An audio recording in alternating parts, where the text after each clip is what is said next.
लक्ष्य साइड। इस वीडियो में हम लोग पोषण तथा पाचन चैप्टर कवर करने वाले हैं और बीपीएससी 3.0 के जितने भी स्टूडेंट हैं वो चाहे फर्स्ट टू फिफ्थ के हों या जूनियर लेवल पे साइंस की तैयारी कर रहे हैं, सभी के लिए इंपॉर्टेंट प्रश्न हैं।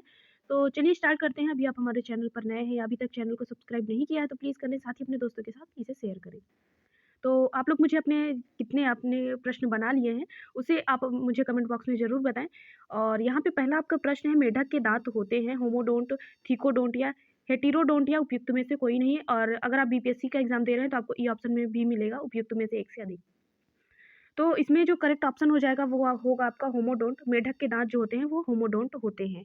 और यहाँ पे मेढक के दाँत होमोडोंट होते हैं। छिपकली और मेढक के दाँत एक ही प्रकार के होते हैं, इसे होमोडोंट कहेंगे। और थिकोडोंट जो होता है वो जो दाँत मसूड़ों में धँसे हुए होंगे उसे हम लोग थिकोडोंट कहेंगे। और हेटेरोडोंट की बात करें तो वैसे दाँत जो भिन्न-भिन्न प्रकार के होते हैं उसे हेटेरोडोंट कहते हैं, क्योंकि जैसे मनुष्य के दाँत हो गए उसमें कई प्रकार के हो गए, तो उसे हम लोग हेटेरोडोंट कहेंगे। अगला प्रश्न है, दांत का शिखर बना होता है उपास्थि का, एनिमल का और डेंटिन का या काइटिन का। तो यहाँ पे डेंटिन का जो है वो मनुष्य का जो दांत है वो उसका शिखर बना होता है। यहाँ पे सी ऑप्शन आपका करेक्ट हो जाएगा। अगला है, पेप्सिन होता है हार्मोन, एंजाइम, विटामिन या पोषक तत्व। ये तो जो पेप्सिन होता है वो एक प्रकार का एंजाइम है और जो प्रोटीन पाचन में सहायक होता है। और कौन सी कोशिकाओं से स्रावित होगा, तो पेप्टिक सेल जो होती हैं उससे स्रावित होता है। अगला है, ग्लूकोज का ग्लाइकोजन में परिवर्तन यकृत में होता है, किंतु इसका संग्रह कहाँ पे होगा, तो लीवर में होगा और तिल्ली में या यकृत तथा पेशियों में, या डी ऑप्शन है ए तथा बी में। इसका जो करेक्ट ऑप्शन होगा यकृत तथा पेशियों में ग्लूकोज का ग्लाइकोजन के रूप में परिवर्तन जो होगा तब यकृत तथा पेशियों में इसका संग्रहण होता है। अगला आपका प्रश्न है यहाँ पे, पांचवा प्रश्न है, वह कौन सा तत्व जो दंत इनेमल को कठोर बनाता है, कैल्शियम, फ्लोरीन, आयोडीन तथा सोडियम। तो फ्लोरीन जो है वो दांत को कठोर बनाता है, बी विकल्प आपका सही होगा। कैल्शियम जो है वो कैल्शियम फास्फेट जो होता है 85% होता है और कैल्शियम कार्बोनेट, कैल्शियम फ्लोराइड इत्यादि तत्व तो पाए जाते हैं मनुष्य के दांत में। ठीक है, और इसी वजह से कैल्शियम मनुष्य के दांत में जो होता है वो कैल्शियम की मात्रा अधिक होगी, लगभग 85% जो होता है कैल्शियम फास्फेट होता है। आयोडीन नामक शैवाल से प्राप्त होता है। ठीक है, और इसकी कमी से घेंघा रोग हो जाएगा। और अगला प्रश्न है, पित्त का मुख्य कार्य है वसा का एंजाइम द्वारा पाचन, उत्सर्जी पदार्थों का निवारण। और सी है प्रोटीन के पाचन का नियंत्रण और डी है पाचन तथा पोषण हेतु वसा का इमल्शन। तो यहाँ पे आपका बताना है कि पित्त का प्रमुख कार्य क्या होता है, तो डी विकल्प आपका सही है, पाचन तथा पोषण हेतु वसा का इमल्शन। ठीक है, और पित्त भोजन ये भी पूछा जा सकता है कि क्षारीय बनाता है या अम्लीय बनाता है, तो ये इसका जो पीएच मान होता है वो क्षारीय के रूप में होता है। अगला है, यकृत द्वारा बनाया पित्त पित्ताशय में किसके द्वारा पहुंचता है। इसमें आपको बताना है कौन सा इसमें सुमेलित है। हिपैटो गॉल डक्ट और हिपैटी पैंक्रियाटिक डक्ट, सिस्टिक होता है डक्ट और हिपैटिक होता है डक्ट। तो इसमें आपको बताना है कौन सा विकल्प सही है, तो सिस्टिक जो है वो डक्ट है। ठीक है, अगला है, निम्नलिखित में से किसके संश्लेषण के लिए कोलेस्ट्रॉल आवश्यक होता है, इंसुलिन, एस्ट्राडियोल और ग्लाइकोजन या उपयुक्त में से सभी। तो एस्ट्राडियोल जो होता है वो यहाँ पे आपका सही हो जाएगा, बी विकल्प आपका सही है। अगला प्रश्न देखते हैं, आहार नाल के किस भाग में प्रोटीन्स का अमीनो अम्लों में निम्नीकरण होता है, छोटी आंत, कोलम, स्टमक या सीकम। तो इसमें आपका छोटी आंत में जो होता है वो उसका निम्नीकरण होता है अमीनो एसिड का। कितने प्रकार के होते हैं, तो एमिनो एसिड टोटल 20 प्रकार के होंगे। रेनिन का श्रवण करने वाला अंग है, यकृत, आमाशय, वृक्क या उपयुक्त में से कोई नहीं। तो रेनिन का जो श्रवण होता है वो आमाशय में होता है, बी विकल्प आपका सही है। अगला है, जब दो जीव साथ रहें तथा एक को लाभ हो तथा दूसरे को कोई लाभ न हो तो वह कहलाता है पैरासिटिज्म, प्रीडेशन, सिम्बायोसिस और कॉमेंसिलिज्म। तो यहाँ पे आपका डी विकल्प हो जाएगा, कॉमेंसिलिज्म। ठीक है, डी विकल्प आपका सही है। कौन सा अंग रोगाणु का विनाश करता है तथा शरीर का पुलिस रक्षक कहलाता है, तो टांसिल यहाँ पे आपका सही हो जाएगा, ए विकल्प ही सही है।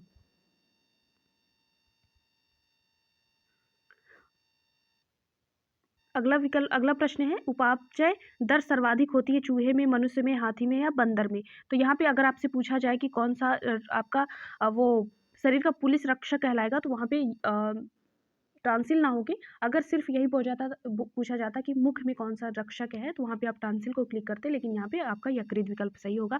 उपापचय का दर सर्वाधिक होता है चूहे में, मनुष्य में, हाथी में या बंदर में। तो चूहे में उपापचय की दर सबसे अधिक होगी, ए विकल्प आपका सही होगा। अगला है, शरीर के लिए एंजाइम बहुत आवश्यक है क्योंकि शरीर का रचनात्मक भाग है, ऊर्जा प्रदान करते हैं, जीव रासायनिक क्रियाओं के उत्प्रेरक हैं, तंत्रिका कोशिकाओं का नियंत्रण करते हैं। तो शरीर के लिए एंजाइम बहुत आवश्यक है क्योंकि जीव रासायनिक क्रियाओं में उत्प्रेरक का कार्य करते हैं, सी विकल्प आपका सही होगा। अगला है किस ताप पर एंजाइम अधिक सक्रिय होते हैं, 30 डिग्री सेल्सियस, 20, 40 या 62। तो 40 डिग्री सेल्सियस पे जो एंजाइम होते हैं वो सबसे अधिक सक्रिय होते हैं। और अगला प्रश्न है पित्त यानी बाइल जूस का निर्माण होता है रक्त में, यकृत में, गॉल ब्लैडर में या कोलिसिस्टोकाइनिन में। तो इसमें आपका जो करेक्ट हो जाएगा यकृत में, ठीक है, बी। ये निर्माण कहाँ पे होता है, तो यकृत में होगा, और जो संग्रहण होता है वो गॉल ब्लैडर में जमा होता है या पित्ताशय में। अगला है खरगोश के दांत होते हैं हेमोडोंट, थीकोडोंट, एक्रोडोंट या उपयुक्त में से कोई नहीं, तो थीकोडोंट होते हैं, ठीक है। यहाँ पे सी विकल्प आपका सही हो जाएगा थी, और जो यहाँ पे सी विकल्प आपका सही है। अगला है वह जीव जो मृत कार्बनिक पदार्थ पर उगता है उसे कहलाते हैं स्पोरोफाइट, पैरासाइट और सेप्रोफाइट और एपीफाइट। तो यहाँ पे सी विकल्प है, सेप्रोफाइट जो होते हैं वो मृत कार्बनिक पदार्थ पर उगते हैं, यहाँ पे सी विकल्प आपका सही है। अगला है कार्बोहाइड्रेट पाचन के अंतिम उत्पाद है, मोनोसैकेराइड, ग्लिसरॉल, डाइसैकेराइड या ग्लाइकोजन। तो यहाँ पे मोनोसैकेराइड जो है वो कार्बोहाइड्रेट का अंतिम उत्पाद होता है, ए विकल्प आपका सही है। अगला है शरीर में यूरिया का संश्लेषण होता है वृक्क में, मूत्राशय में, यकृत में या रक्त में। तो यहाँ पे यकृत आपका सही विकल्प हो जाएगा। अगला प्रश्न है रवों के रूप में सबसे पहले किस एंजाइम को तैयार किया जाता है, जाइमेज, लाइपेज, यूरियस या प्रोटीएज। तो यहाँ पे यूरियस जो होता है वो रवों के रूप में ये एंजाइम तैयार किया जाता है, तो बी विकल्प आपका सही हो जाएगा, यहाँ पे वी विकल्प आपका सही है। अगला है जलीय वातावरण में सूक्ष्म जंतु और पादप को सम्मिलित रूप से कहते हैं सहभोजी, शाकाहारी और फौना और फ्लोरा और प्लवक, फ्लोरा और फना भी होता है। तो यहाँ पे आपका जो करेक्ट है जलीय जो वातावरण में सूक्ष्म जंतु और पादपों को सम्मिलित रूप से क्या कहेंगे, तो उसे हम लोग कहते हैं प्लवक, ठीक है। अगला आपका प्रश्न है यहाँ पे निम्नलिखित में से सहजीवी जीवाणु है, नाइटोवेक्टर, नाइट्रोसोमोनास, राइजोबियम और क्लोस्ट्रीडियम। तो यहाँ पे आपका जो करेक्ट ऑप्शन हो जाएगा, जो सहजीवी जीवाणु की बात किया जा रहा है, तो राइजोबियम आपका सी विकल्प सही हो जाएगा। अगला है भारत में निम्नलिखित में से किस वस्तु श्रेणी पर खाने का व्यय सर्वाधिक तेजी से बढ़ रहा है, दूध व उत्पाद, अनाज, फल, दालें या सब्जियां। तो यहाँ पे अनाज, सी विकल्प आपका सही हो जाएगा। अगला यहाँ पे प्रश्न देखते हैं, लाइकेन एक प्रकार का द्वैत पादप है और जो दो भिन्न वर्गों के पौधों के साथ सहजीवी साहचर्य बनाता है, ये किन दो वर्गों के पौधे होते हैं, तो शैवाल और कवक। यहाँ पे सी विकल्प आपका सही ऑप्शन हो जाएगा। अगला है सूक्ष्म जीवाणु से प्राप्त वे तत्व कौन से हैं जिनका उपयोग सूक्ष्म जीवाणु को नष्ट करने के लिए किया जाता है, प्रतिजन, प्रतिजैविक, रोग प्रतिकारक और रोगाणु रोधक। तो यहाँ पे प्रतिजैविक जो है वो बी विकल्प आपका सही है। अगला प्रश्न देखते हैं यहाँ पे निम्न के द्वारा दूध खट्टा किया जाता है, प्रोटोजोआ, वायरस, बैक्टीरिया या निमेटोड। तो यहाँ पे आपका जो करेक्ट है वो बैक्टीरिया के द्वारा दूध को खट्टा किया जाता है। और कौन सा जीवाणु है या कौन सा बैक्टीरिया है, तो लैक्टोबैसिलस के द्वारा दूध में खट्टापन होता है, दूध से दही जमता है, कवक से, बैक्टीरिया से, नीले शैवाल से, हरित से। तो यहाँ पे बैक्टीरिया कौन से, लैक्टोबैसिलस बैक्टीरिया द्वारा जमता है। अगला प्रश्न यहाँ पे है निम्नलिखित में से कौन सा अम्ल पेट के जीवाणुओं का नाश करता है, तो यहाँ पे HCl जो होता है वो हमारे आमाशय में होगा और वो जीवाणुओं का नाश करता है, यहाँ पे बी विकल्प आपका सही है, ठीक है। अगला है और ये भोजन को जो है वो अम्लीय बनाता है, ये भी पूछा जा चुका है। अगला है सुक्रोज में होता है ग्लूकोज और गैलेक्टोज, ग्लूकोज और फ्रक्टोज, फ्रक्टोज और गैलेक्टोज, ग्लूकोज, फ्रक्टोज और गैलेक्टोज। तो ग्लूकोज और फ्रक्टोज जो होता है वो सुक्रोज है, ठीक है। तो यहाँ पे आपका बी विकल्प सही हो जाएगा, बी विकल्प आपका सही है। ग्लूकोज और ग्लूकोज जो है वो माल्टोज का निर्माण करेंगे, ग्लूकोज और वो गैलेक्टोज जो होता है वो लैक्टोज का निर्माण करता है। मानव शरीर का सबसे बड़ा अंग कौन सा है, मस्तिष्क, यकृत, गुर्दा या हृदय। तो यकृत जो है वो सबसे बड़ा अंग है, बी विकल्प आपका सही होगा। अगला है किस मानवांग में सर्वाधिक कोलेस्ट्रॉल उत्पादित होता है, यकृत, अमाशय, अग्नाशय या पित्ताशय। तो यकृत में जो है वो सबसे ज़्यादा कोलेस्ट्रॉल उत्पादित होता है, ए विकल्प आपका सही हो जाएगा। और अग्नाशय में वसा का पाचन प्रारंभ होता है, ठीक है। और इसमें ट्रिप्सिन, एमाइलेज तथा लाइपेज एंजाइम स्रावित होते हैं। लाइपेज इसके पहले मैंने बता दिया है कि किसके किसके मिलने पे होगा। और अगला यहाँ पे होता है बेरियम मील डैश के लिए प्रयुक्त होता है, रक्त समूह की जांच के लिए, पोषण नाल के एक्स किरण और मस्तिष्क का एक्स किरण या तीनों में से कोई नहीं। तो इसमें जो करेक्ट ऑप्शन हो जाएगा पोषण के एक्स किरण के लिए जो है वो बेरियम मील का उपयोग किया जाता है, बी विकल्प आपका सही हो जाएगा। अगला है मानव शरीर में भोजन पाचन के संदर्भ में लाइपेज का स्राव कहाँ होता है, तो अमाशय, अग्नाशय या यकृत या विदांत। तो यहाँ पे आपका करेक्ट ऑप्शन हो जाएगा अग्नाशय में, ठीक है, सी विकल्प आपका सही है। अगला प्रश्न यहाँ पे देखते हैं प्रौढ़ों में 4 प्रकार के दांत होते हैं। इन चारों में नुकीला एवं मूल वाला दांत डैश कहलाता है। तो चवर्णक, रदनक, अग्र चवर्णक या कृदंत। तो यहाँ पे रदनक जो होता है वो नुकीला जो दांत होगा वो उसे हम लोग क्या कहेंगे, रदनक कहेंगे। यहाँ पे सी विकल्प आपका सही हो जाएगा। इंसीजियर किसे कहेंगे, तो जो हमारे एक जो दांत है उसका एक भाग होता है। अगला है, निम्नांकित एंजाइमों में से कौन सा सामान्यतः वयस्क मनुष्यों में विद्यमान नहीं है। रेनिन, ट्राइप्सिन, पेप्सिन या एमाइलोप्सिन। तो रेनिन जो होता है वो हमारे मतलब मनुष्यों में नहीं होता है। ठीक है, ये मनुष्यों में मतलब वयस्क मनुष्यों में नहीं पाया जाता है। ठीक है, अगला है, लार की प्रकृति होती है अम्लीय, क्षारीय, उदासीन या इनमें से कोई नहीं। तो लार की जो प्रकृति होती है वो अम्लीय होती है। यहाँ पे ए ऑप्शन आपका करेक्ट हो जाएगा। और HCl जो है वो भी मतलब अमाशय में जो भी अमाशय की प्रकृति को जो है वो अम्लीय बनाता है। कौन बनाता है, HCl बनाएगा। पाचन क्रिया में प्रोटीन निम्नलिखित में से किस पदार्थ में बदल जाते हैं। वसा अम्ल, ग्लूकोज, एमिनो अम्ल या माल्टोज। तो यहाँ पे सी विकल्प आपका हो जाएगा, एमिनो अम्ल। अगला प्रश्न देखते हैं, मानव शरीर में कार्बोहाइड्रेट निम्नलिखित में से संग्रहित रहता है। चीनी में स्टार्च, ग्लूकोज या ग्लाइकोजन। तो ग्लाइकोजन के रूप में जो है वो कार्बोहाइड्रेट या संग्रहित रहता है। और पौधों में इसी को हम लोग क्या बोलते हैं, स्टार्च बोलेंगे या मंड बोलेंगे। चर्बी को हजम करने में जो पित्त द्रव सहायता करता है या स्रावित है, श्लेष्मी, पेट से और अग्नाशय से या जिगर से। तो यहाँ पे जिगर या मतलब यहाँ पे जो पित्त द्वारा हजम करने, पित्त द्रव सहायता करता है वो कहाँ से स्रावित होगा, जिगर से। ठीक है, अगला है, सामान्य व्यक्ति में 100 मिली रक्त में कोलेस्ट्रॉल स्तर किसके बीच रहता है। तो यहाँ पे 100 से 150 मिलीग्राम के बीच में रहेगा। तो कोलेस्ट्रॉल जो होता है वो नॉर्मल रहता है। सी विकल्प आपका सही हो जाएगा। अगला है, पौधे जो अपना खाद्य बना सकते हैं कहलाते हैं ऑटोट्रॉफ, हेट्रोट्रॉफ और सेप्रोफाइट और पैरासाइट। तो सेप्रोफाइट वो होते हैं जो दूसरे पे निर्भर रहते हैं या वैसे जो मतलब मृत पदार्थों में उगेंगे। और यहाँ पे जो करेक्ट ऑप्शन हो जाएगा ऑटोट्रॉफ्स। ठीक है, यहाँ पे ए विकल्प आपका सही हो जाएगा। या स्वपोषी जो होंगे उसे हम लोग ऑटोट्रॉफ से कहेंगे। अगला है, निम्नलिखित में से कौन सा लार का भाग नहीं है, यह निगलने में मदद करता है और लार का लाभ नहीं है। यह शरीर में आरबीसी की वृद्धि करती है या मुख तथा दांतों में साफ रखती है तथा होठों तथा जीवा की गति को अनुकूल बनाने में, बोलने में मदद करती है। तो यह जो आरबीसी की वृद्धि में कोई भी इसका रोल, लार का कोई रोल नहीं होता है। अगला है, एंजाइम होते हैं सूक्ष्मजीव, अकार्बनिक यौगिक, प्रोटीन या फफूंद। तो यहाँ पे प्रोटीन, जितने भी प्रोटीन है वो एंजाइम होते हैं। बी विकल्प आपका सही हो जाएगा। यहाँ पे देखिए दिया भी गया, शरीर में सभी एंजाइम प्रोटीन हैं लेकिन सभी प्रोटीन एंजाइम नहीं होते। इंपॉर्टेंट फैक्ट है, आप इसे नोट डाउन कर सकते हैं। यकृत कई कार्य करता है, उसमें से एक कार्य है ऊतक लयन, प्रोटीनों का पाचन, ग्लाइकोजन उत्पत्ति और लवण संतुलन बनाए रखना। तो इसमें आपका जो है ग्लाइकोजन उत्पत्ति जो है वो यकृत का एक कार्य है। यहाँ पे सी विकल्प आपका सही है। अगला प्रश्न देखते हैं, सर्प के 20 दंत हैं। जब जंभिका दंत, विशिष्ट रचनाएं पूर्व जंभिका दंत या वोमरीय दंत। तो जंभिका दंत जो है वो सर्प के 20 दंत होते हैं जो नुकीले करके ऐसे निकले रहते हैं। ठीक है, अगला यहाँ पे प्रश्न है, यूरिया में यकृत में यूरिया का संश्लेषण होता है नाइट्रोजन चक्र द्वारा, ग्लाइकोलाइसिस द्वारा, क्रेब्स चक्र द्वारा या आर्निथीन चक्र द्वारा। तो यहाँ पे आपको बताना है, तो यूरिया का जो संश्लेषण होता है वो नाइट्रोजन चक्र द्वारा संश्लेषित होता है। ए विकल्प आपका यहाँ पे आपका डी विकल्प सही हो जाएगा। ऑर्निथीन चक्र द्वारा यकृत में यूरिया का संश्लेषण होता है। जंतु में कौन सा अंग वसा को तोड़कर कोलेस्ट्रॉल उत्पन्न करता है, वृक्क, हृदय, फेफड़े या यकृत। तो यकृत जो है वसा को तोड़कर कोलेस्ट्रॉल उत्पन्न करता है। डी विकल्प आपका सही है। अमीबा अपना आहार किस प्रक्रिया से ग्रहण करता है, एंडोसाइटोसिस और जीव द्रव्य कुंचन, एक्सोसाइटोसिस और एंडोसाइटोसिस और एक्सोसाइटोसिस। तो इसमें आपको बताना है तो जीव द्रव्य कुंचन के द्वारा। ठीक है, बी विकल्प आपका सही है।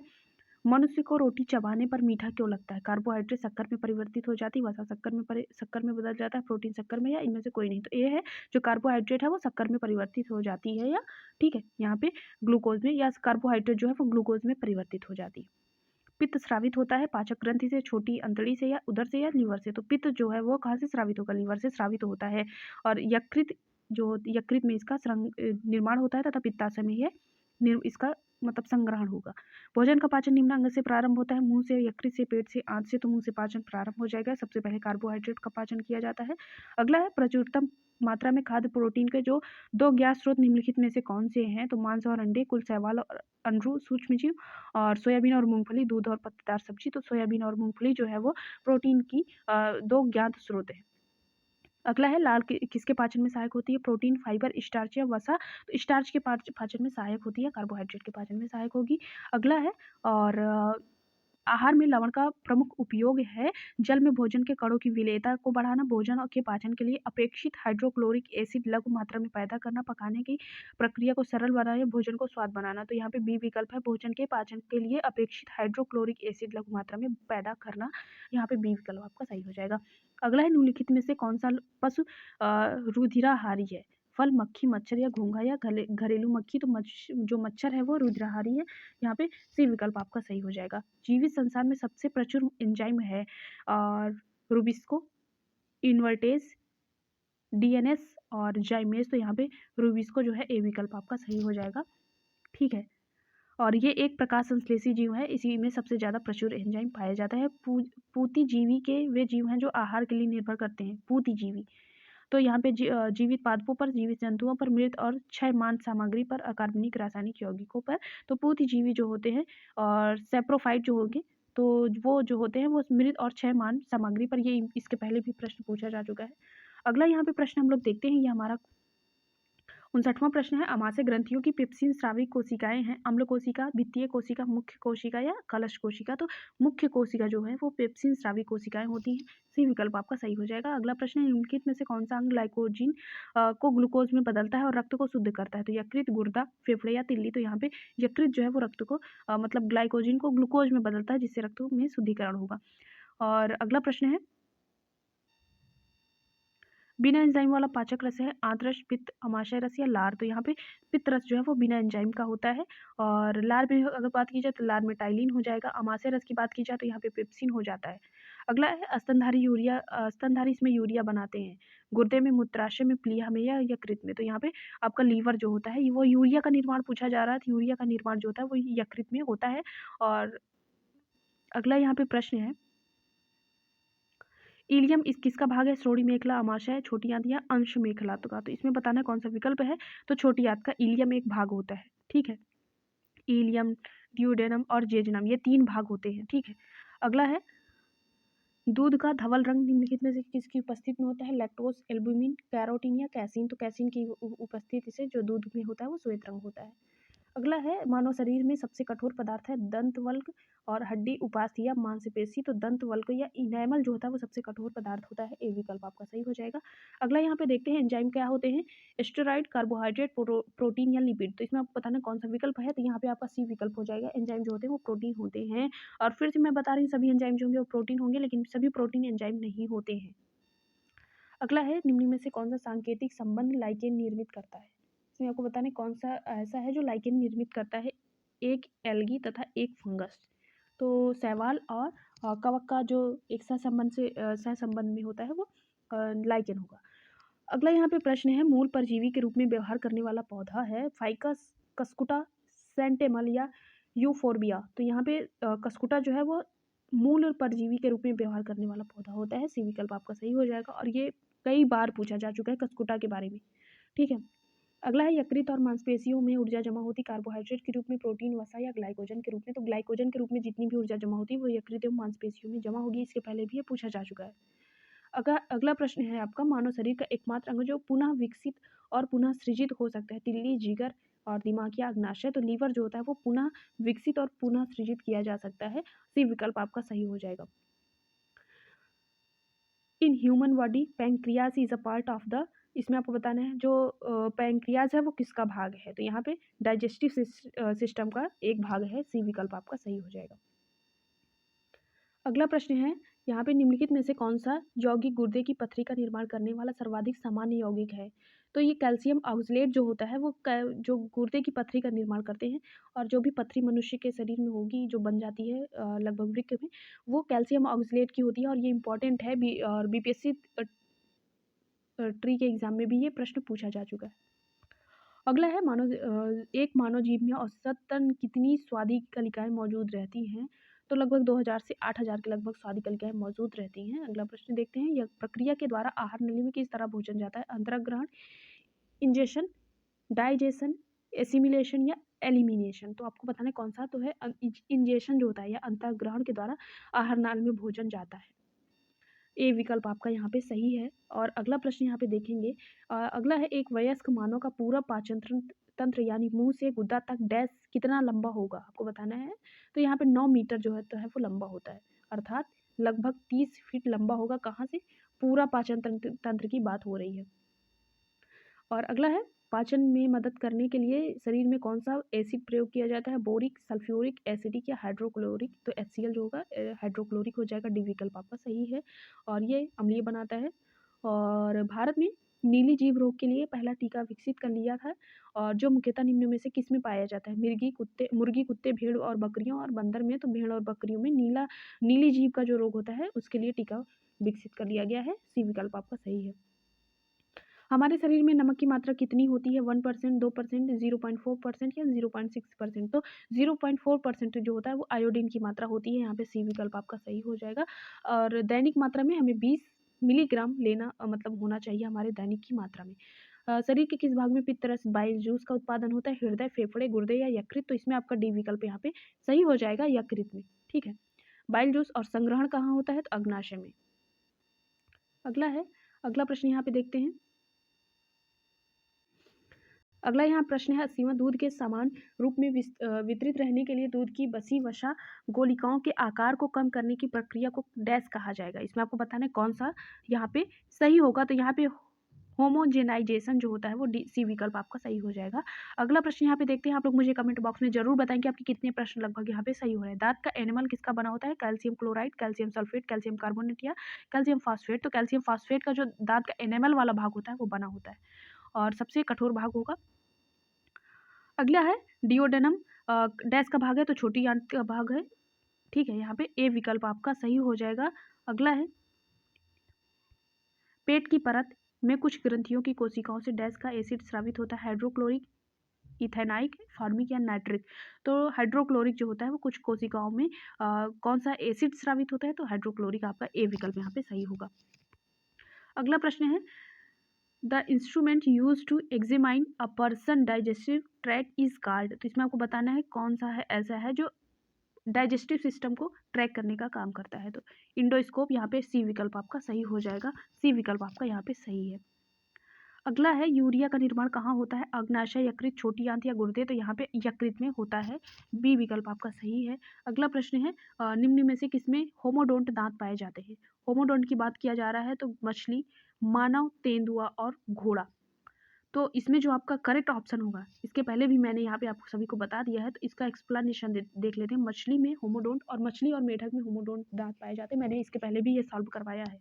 ठीक है। हेट्रोडोंट जो होते हैं वो जिसमें मतलब कई प्रकार के दांत होंगे वो होमोडोंट कहलाते हैं। निम्न में से कथनों पर विचार करें और सही विकल्प का चयन करें। एक प्रक्रिया द्वारा अस्थिमज्जा में रक्त कोशिकाओं का निर्माण होमोपोइसिस कहलाता है। आपको बताना है सही विकल्प इसमें से कौन होगा। और किसी जहरीले पदार्थ का विसरण या निराकरण?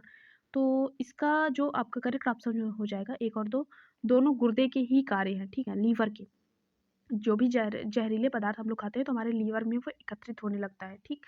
अगला है, निम्न जानवरों में किसकी अपेक्षाकृत अधिक लंबी आंत है? लोमड़ी, कुत्ता, बाघ या खरगोश? तो खरगोश की सबसे अधिक लंबी आंत होती है। डी विकल्प आपका सही हो जाएगा। मनुष्य की सबसे छोटी आहार नाल होगी। कार्बोहाइड्रेट, प्रोटीन और वसा का पूर्ण पाचन कहाँ होता है? तो ग्रास नली में, पेट में, छोटी आंत में या बड़ी आंत में? तो छोटी आंत में प्रोटीन, कार्बोहाइड्रेट और वसा का पूर्ण पाचन यहाँ पे हो जाता है। अगला यहाँ प्रश्न देखते हैं, निम्न में से कौन सा एंजाइम अग्नाशय द्वारा स्रावित होता है? माल्टोज, ट्रिप्सिन, लैक्टेज या सुक्रेश? तो इसमें आपका जो करेक्ट होगा ट्रिप्सिन जो होता है वो अग्नाशय द्वारा स्रावित होता है। कौन सा वेन आरेख निम्नलिखित में के बीच संबंध को सही ढंग से दर्शाता है? यकृत, हृदय और अंग? तो इसमें आपका जो करेक्ट ऑप्शन हो जाएगा यहाँ पे ये अंग है, और ये आपका इतना अंग हो गया, और लीवर अलग है, और जो आपका हृदय है वो अलग हो जाएगा। अगला निम्न में से कौन सा अम्ल हमारे पेट में उत्पन्न नहीं होता है? लैक्टिक अम्ल, सल्फ्यूरिक एसिड, हाइड्रोक्लोरिक या एसिडिक? तो सल्फ्यूरिक एक घातक वो अम्ल है, ये हमारे शरीर में नहीं होता है। यहाँ पे अगला आपका प्रश्न है, 93वां प्रश्न है, शाकाहारियों को डैश को पचाने के लिए लंबी छोटी आंत की आवश्यकता होती है? सेल्यूलोज, विटामिन, प्रोटीन या वसा को? तो शाकाहारियों को पचाने के लिए छोटी आंत की कौन सी जरूरत होती है? तो यहाँ पे सेल्यूलोज आपका ए विकल्प आपका सही हो जाएगा। अगला है, 94 जठर ग्रंथियों द्वारा स्रावित हाइड्रोक्लोरिक अम्ल डैश एंजाइम की क्रिया को आसान कर देता है? पेप्सिन, लाइपेज, एमाइलेज या ट्रिप्सिन? तो हाइड्रोक्लोरिक के लिए पेप्सिन आपका यहाँ पे ए विकल्प आपका सही है। अगला प्रश्न है प्रोटीन पाचन के दौरान पित्त की भूमिका डैश होती है, वसा का अवशोषण, वसा का पाचन और वसा का उत्सर्जन या वसा का पायसीकरण। तो जो पाचन के दौरान जो पित्त की भूमिका होती है, जो जिसका निर्माण हमारे उसमें यकृत में होगा, तो यहाँ पे वसा का पायरीकरण की भूमिका में होती है। लार ग्रंथि से डैश एंजाइम स्रावित होता है, पेप्सिन, एमाइलेज, ट्रिप्सिन और लाइपेज। तो यहाँ पर आपका जो लार ग्रंथि से स्रावित एंजाइम होता है वो एमाइलेज एंजाइम होता है आपका, यहाँ पे सी विकल्प सही हो जाएगा। अगला प्रश्न, तो यहाँ पे हमने पाचन तथा पोषण से लगभग 96 प्रश्न यहाँ पे सॉल्व किए, लगभग क्या पूरे हमने 96 क्वेश्चन सॉल्व कर लिए हैं। अगर आपको वीडियो पसंद आता है तो प्लीज़ वीडियो को लाइक करें और अपने दोस्तों के साथ शेयर करें और धन्यवाद।